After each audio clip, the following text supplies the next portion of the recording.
Ayan po mga kabida, isa kong magandang oras po sa lahat. Welcome po sa aking channel. Nako, eto, pinasasubmit na po ng Senate Blue Ribbon Committee sa ilalim po ng pamumuno po ni Senator Pia Cayetano, po mga kabida. Ito hong si Zaldico ng Apostilled Sworn Statement po. Ano po itong Apostilled Sworn Statement? Ito po yung sworn statement po mga kabida, na sinertify po na authentic mula sa ibang bansa, mga kabida. Alright?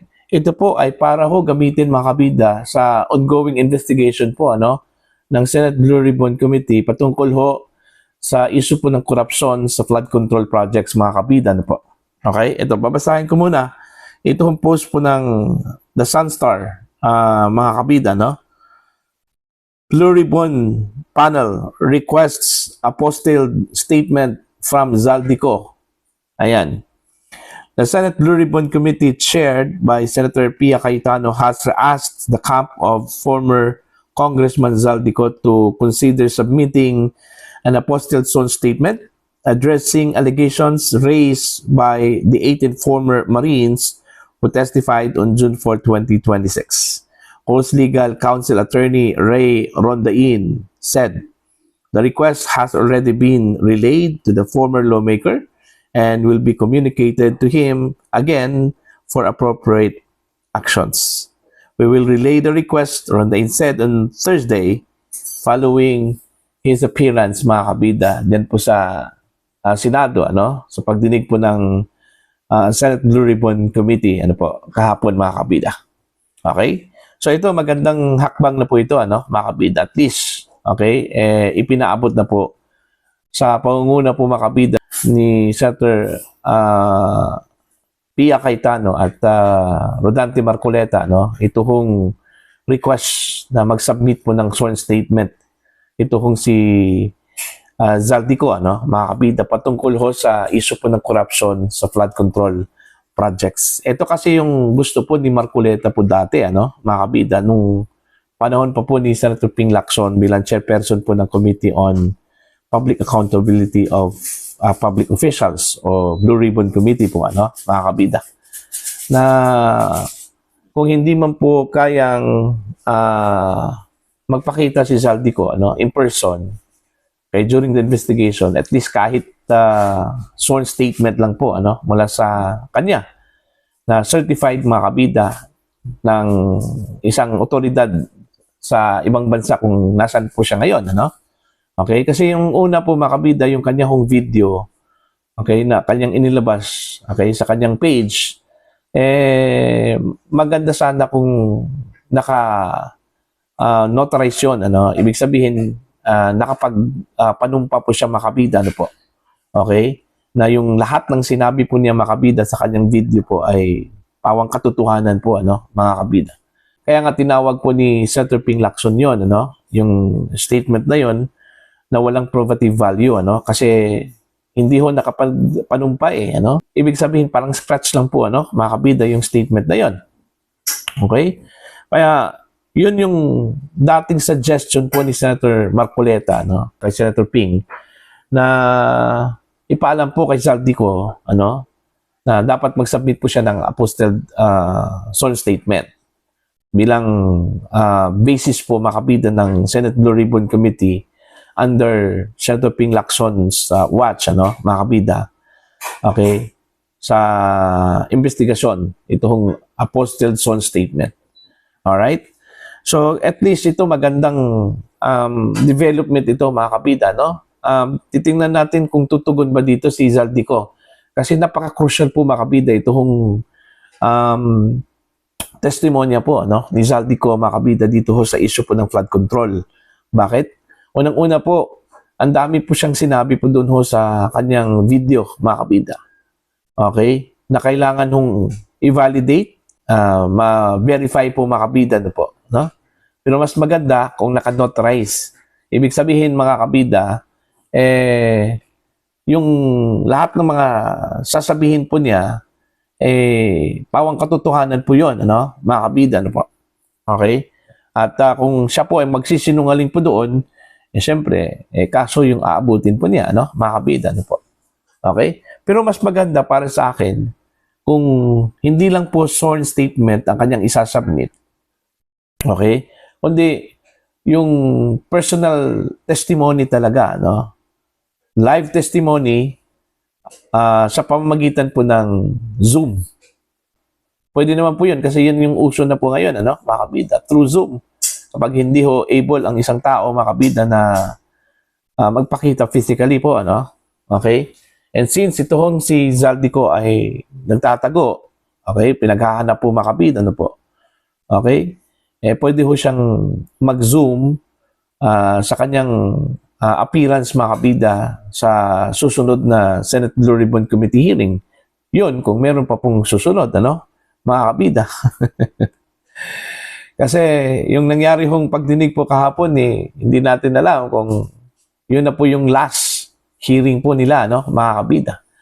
Kasi dalawa kasi yung Senate Blue Ribbon Committee po ngayon, ano, itong kay Senator Erwin Tulfo na bagong tatagpo, ano, mga kabida. Kasi bago pong appointment sa kanya bilang miyembro po ng bagong leadership dyan po sa Senado, ano, mga kabida. Although, ayaw po itong tanggapin po, ano, ni Senator Alan Peter Cayetano, ano, kasi ginigiit pa rin niya na siya pa rin yung legit, ano, na Senate President, mga kabida, ano po.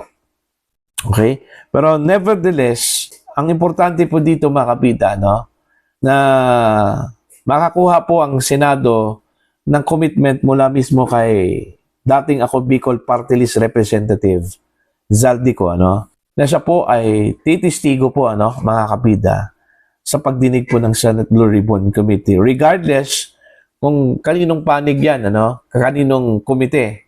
Okay? Blue Ribbon Committee ba ni Marcoleta o Blue Ribbon Committee ba ni Senator Erwin Tulfo po, ano, mga kabida. As long as meron pong commitment mula kay Zaldico na siya po ay mag-testify. Yun yung pinakamahalaga po, ano, mga kabida. Kasi para sa akin po, ano, wala kong sino mang testigo patungkol ho sa flood control projects na pinaka-credible para sa akin, kundi ito hong si Zaldico, ano, mga kabida.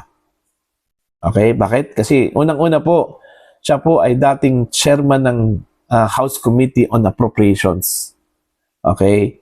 At siya po ang pinagbintangan po, mga kabida, na mastermind sa nangyaring insertions, ano, ng billions of pesos po, ano, mga kabida, diyan po sa 2025 national budget.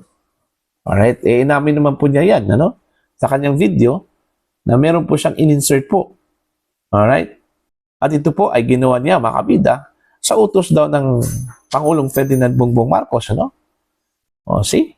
So, mas mahalaga po, ano, na meron po commitment mula kay Zaldico. Although, this is the first step, ano, para mapaabot po sa kanya, mga kabida, ano po. Okay? So, since sinabi po, mga kabida, ni Attorney Rondain, yung kanyang abogado, na napaabot na raw kay Zaldico yung request po ng Senate Blue Ribbon Committee, ano, mga kabida. So, aantayin po natin yung tugon po niya dito, ano. Kung siya po ay magsasubmit mo ng apostilled sworn statement, magandang hakbang po yun, ano, mga kabida. Kasi kahit na po hindi ho siya magpakita po, at least pwede natin gamitin yun, mga kabida, yung apostilled sworn statement po niya kasi nakadnotarize yan, Okay? Bilang parte po ng ebidensya, mga kabida, okay, dyan po sa Senate Blue Ribbon Committee, okay, patungkol ho sa kanyang testimony sa mga nalalaman po niya, mga kabida, patungkol ho sa flood control scam. Okay? So, yon. Lalong-lalo na po, mga kabida, yung issue po ng money scheme delivery po, ano? Gamit po ang mga maleta po, mga kabida, ano po? Kasi napaka-controversial itong maleta delivery scheme po, ano, mga kabida, kasi ang dami hong tinutukoy po, ano, ng mga personalidad dito na nakatanggap, Okay? Dito pa lang, mga kabida, sa mga pahayag, ano, mula sa mga dating sundalo, okay, itong 18 Marines, ano, mga kabida, napaka-crucial po ito. Kasi lahat ng mga idinawit po nila ng mga pangalan na kanilang binigyan po ng mga maleta po, ano, mga kabida, puro po dininay itong kanilang mga statements, itong kanilang aligasyon po, ano, mga kabida. Okay, so ang makapagpatunay po dito, mga kabida, sa sinabi po ng 18 Marines, ay walang iba kundi itong si Zaldico. Kaya nga, napakahalaga po, ano, yung kanyang participation ho dito, mga kabida, sa investigasyon po ng Senate Blue Ribbon Committee. Alright? Kasi yung statement po ni Zaldico, yun yung magko-corroborate po mga kabida dito sa sinabi po ng mga dating sundalo. Okay? Kapag magko-corroborate po mga kabida yung statement ni Zaldico dito sa sinabi ng mga dating sundalo po, maganda po ito, ano, mga kabida. Dahil nagpapatunay lang po mga kabida na totoo po ang sinabi po ng mga dating sundalo, mga kabida. Alright? So, yun po, no? Kung makapag-provide po si Zaldico ng mga ebidensya po mga kabida patungkol sa money delivery scheme, mas mabuti po. Okay? I'm sure, meron po siyang ebidensya dyan, ano? Kung totoo man po yung money delivery scheme po mga kabida, no? Na sinabi po ng mga dating sundalo po, ano? Okay? Siyempre, may listahan yan eh. Kung totoo yun, may listahan yan kung sino-sino yung mga politiko, mga personalidad, mga kabida na binigyan po niya ng mga maletang puno po ng pera, no, mga kabida. Yan yung aabangan po natin sa susunod na kabanata po, ano, mga kabida. Okay? Yan, kung mangyayari yung susunod na hearing po ng Senate Blue Ribbon Committee sa pangunguna po ni Senator Rodante Marcoleta po, ano, mga kabida. Pero mas maganda po, kung hindi po ito matutuloy, dun ho sa committee hearing po ni Senator Erwin Tulfo, ano, pwede ho nilang i-adapt yun. Okay? Mas maganda, kung wala naman pong itinatago po mga kabida, ito hong si Senator Erwin Tulfo, okay? Kasi nabanggit yung kanyang pangalan po mga kabida, no? Sa testimony po ng mga dating sundalo. Okay? Kung hindi po totoo yun at wala ho siyang itinatago, okay, pwede po niyang i-adapt yung initial investigation po ng Marcoleta-led Senate Blue Ribbon Committee, ano, mga kabida. Pwede niyang ipagpatuloy yun. Okay? At kung meron pong sagot na po itong si Zaldico, pwede po nilang gamitin yun mga kabida sa kanilang investigasyon. Alright? Para po sa inyong opinion at pananaw po, ano, mga kabida, please comment down. Sa mga hindi pa po subscriber po sa channel, please subscribe. Just click the subscribe button, click the notification bell, click on para updated po kayo mga kabida sa aking mga uploads. Maraming salamat po sa inyo lahat.